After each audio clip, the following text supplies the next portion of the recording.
বিহারে election campaigning করতে গিয়ে মোদিজি আরও অন্যান্য নেতারা সব স্টেজে বসে আছেন। একটি মেয়ে ভাষণ দিতে গিয়ে কী ভুলভাল বললো একবার দেখুন।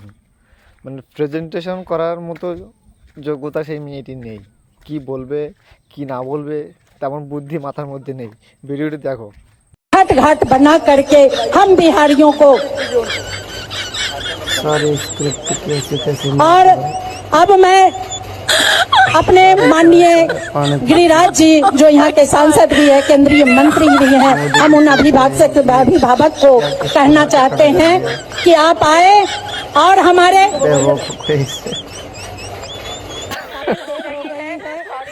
সরি, মানে কি বলবে বুঝতে পারছে না। প্রেজেন্টেশন কেমন করতে হয়, অ্যানাউন্সার কেমন করতে হয়, কোনো বুদ্ধি জ্ঞান কিছু নেই। মানে মোদিজির এর থেকে অপমান করার আর কোনো জিনিস আমি দেখতে পাচ্ছি না।